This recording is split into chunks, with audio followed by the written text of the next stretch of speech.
Welcome back, folks.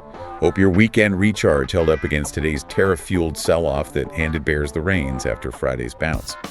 With SPY cracking support and XLF's breakdown signaling broader weakness, plus Trump's State of the Union looming tomorrow, we're in for potential fireworks this week. We're going to break this all down and get into what we're seeing. But real quick before we do, if you're new here, welcome to today's stock market summary. And please note that none of this is buying or selling advice. We're just calling what we see happening in the charts as things develop. Yeah, the charts are definitely doing the talking today, for sure. They really are. Because after Friday's little reprieve, the market seems to have made up its mind. And unfortunately for the bulls, the path of least resistance is lower. It honestly felt like the rug just got pulled out from under us today. Yeah. Because you look at the SPY, our main gauge for the S&P 500, and it just gave back all of Friday's gains. Right. But it's where we closed that actually has me worried. We cracked that rising wedge support line we've been tracking. And that is the key technical damage right there. I mean, rising wedge is essentially a pattern where price pushes up, but the momentum just weakens. Like a car running out of gas on a hill, basically. Exactly. Breaking that support line confirms the exhaustion. And it's not just the S&P either. Right. You got the Dow, too. Yeah. The DIA sliced right through 2 daily support levels today.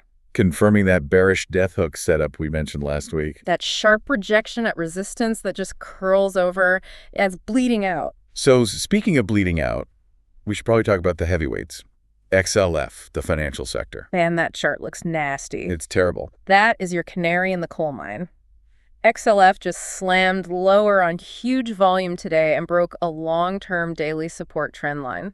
And financials are the plumbing of the economy, right? So when they show this kind of heavy distribution, they act like a massive anchor. Yeah, the S&P really struggles to rally when banks are getting dumped like that.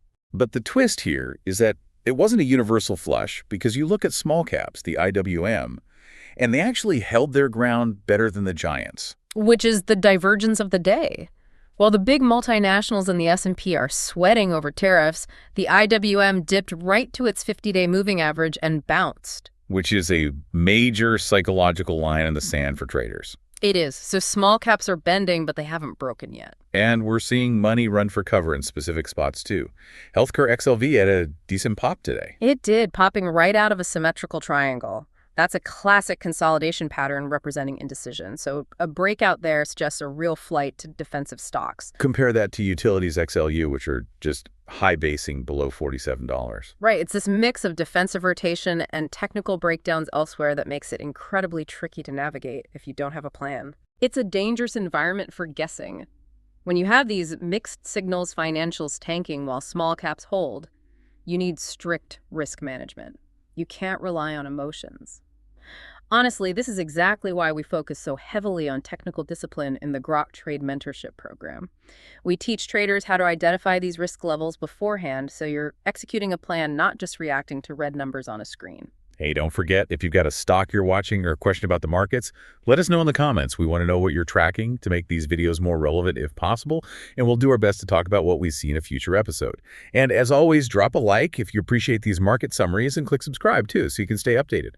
Now we really have to look at the why behind this sell-off. The calendar was actually pretty empty for data today. Right. It's not about today's data. It's about the weekend news.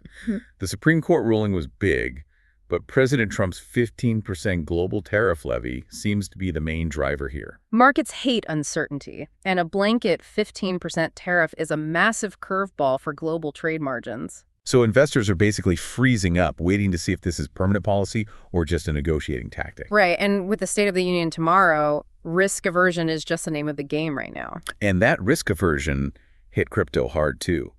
Bitcoin took a stumble, down about 4.4%. Lost that flag pattern we were watching. Yeah. When macro anxiety spikes like this, Bitcoin is currently trading like a risk asset. It gets sold off right along with the tech stocks. But look at the metals, though. Gold and silver went on an absolute tear. That's the fascinating disconnect. While Bitcoin dropped, gold was up 2.7% and silver surged over 5%. They nearly erased last month's flash crash in a single day. When you combine tariffs, which are inflationary, with geopolitical tension, money just flows right back to those old school safe havens. So just to recap the damage today, major indices breached support financials are dragging the market down. And the only real safety net today was in metals and defensive sectors. That's the reality. The technicals are driving the bus right now, and they are signaling caution.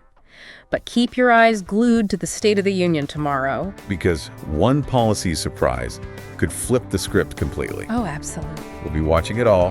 Have a great rest of the day, and we'll catch you in tomorrow's market summary.